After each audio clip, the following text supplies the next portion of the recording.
Assalamualaikum warahmatullahi wabarakatuh.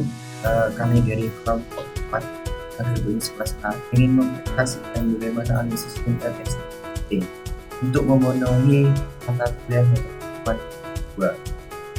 Saya sendiri sebagai yang pertama yaitu analisis sampel S. Ini adalah model yang kita buat yang sebelumnya kita sudah mengambil sampel, yang dimana sampel itu kita ada Google Form, terus dilanjutkan ke sini, terus dilanjutkan menggunakan aplikasi Sampel S dan ditemukan dengan model awalnya seperti ini. Selanjutnya itu loading faktor setelah eliminasi, di mana grafik ini menggambarkan hubungan antara variabel dalam model struktural, di mana PA memiliki kontribusi besar 0,55 terhadap C 0,488, kemudian berpengaruh signifikan terhadap SM 0,723 dan akhirnya memiliki SMP 0,888. Variabel VR 0,165 terhubung dengan SMP, namun berpengaruh yang lebih rendah, sementara ADB 0,471 memberikan kontribusi median terhadap 0,571, sementara keseluruhan SPC dan SM berperan kunci dalam berpengaruh hasil di SMP. PA dan ADB sebagai faktor tambahan yang juga berkontribusi. Baik, selanjutnya adalah oleh saya yaitu loading faktor setelah eliminasi, yang dimana terdapat variabel eksogen yaitu PA, VR dan juga ADB. Selanjutnya ada variabel mediasi atau perantara yaitu variabel SPC dan juga SM. Yang terakhir itu ada variabel endogen yaitu variabel yang dimana variabel yang dipengaruhi oleh variabel lain yaitu variabel eksogen dan juga variabel perantara yaitu SMP. Jadi mana terdapat hubungan ya terhadap pengaruh yang kuat terhadap PA dan juga SPC sebesar 0,498. Selanjutnya yaitu PA dan juga SM dengan pengaruh lemah karena dengan total 0,165. Selanjutnya yaitu VR dan juga SPC dengan total 0,058 dengan pengaruh yang sangat kecil. Selanjutnya ada VR dan juga SM dengan total 0,165 dengan pengaruh sedang. Selanjutnya ada ADB dan juga SM yang dimana terdapat pengaruh yang sangat kuat dengan total 0,557. Yang terakhir ada ADB dan juga SPC yang dimana tidak ada panah yang berarti tidak berpengaruh langsung. Selanjutnya ada kontraksi reliability dan juga validity yang dimana terdapat convex alpha, composite reliability dan juga average variance extract. Jadi mana terdapat PA dan juga SPC saja yang reliable dan juga valid dikarenakan nilainya itu lebih dari 0,70.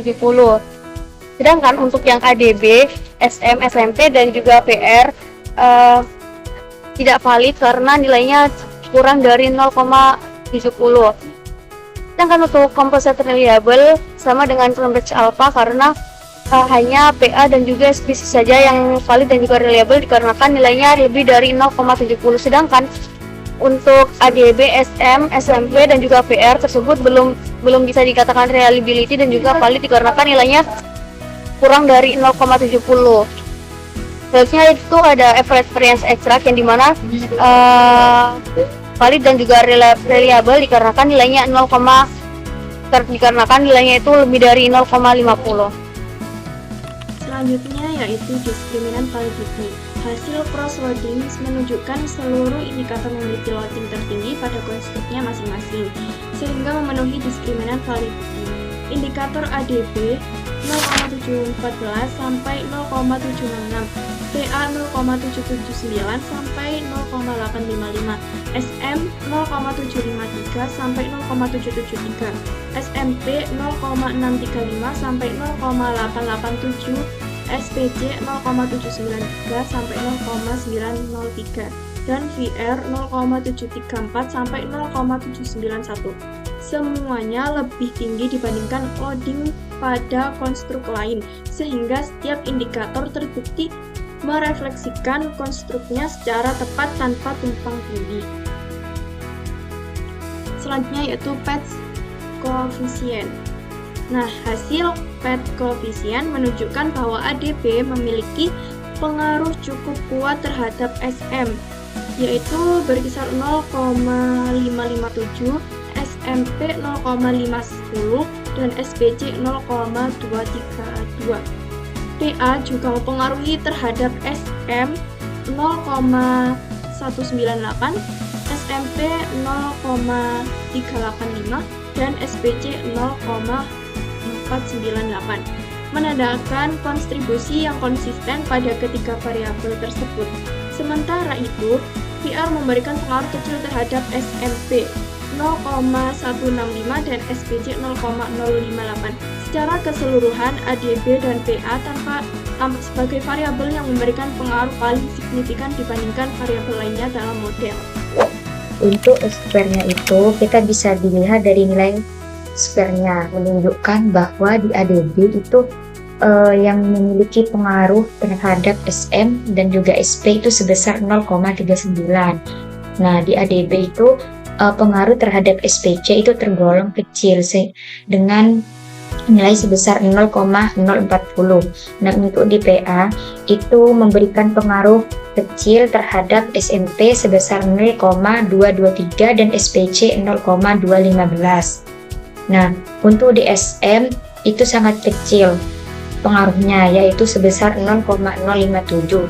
Nah, untuk di VR pengaruh sangat kecil terhadap SM itu sebesar 0,038 dan SPC itu sebesar 0,003, hampir tidak mempengaruhi. Jadi keseluruhannya sebagian besar hubungan antar konstruk berada pada kategori kecil hingga sedang.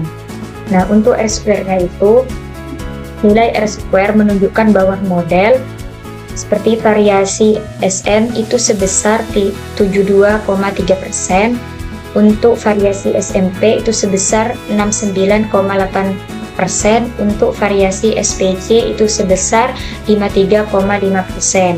Nah, dengan demikian dari ketiga konstruk itu memiliki tingkat penjelasan yang kuat. Nah, terutama SM dan juga SP. Nah, untuk sedangkan SPC itu berada pada tingkat sedang hingga kuat. Perkenalkan, nama saya Indah Cidiopatuni dengan NIM 24027. Nah, di sini saya akan menjelaskan tentang analisis AHP, di mana inovasi dalam pendidikan, pemanfaatan pembelajaran berbasis teknologi untuk meningkatkan kualitas pendidikan. Untuk selanjutnya, sini ada struktur sinarki. Terus pada gambar tersebut itu menentukan kayak proses prioritas mata kuliah berdasarkan beberapa kriteria, yaitu seperti dosen, tingkat kesulitan, pendukung, penjadwal, dan sampai untuk kriteria tersebut digunakan untuk menilai dan membandingkan alternatif mata kuliah seperti MK1, MK2 sampai KAK.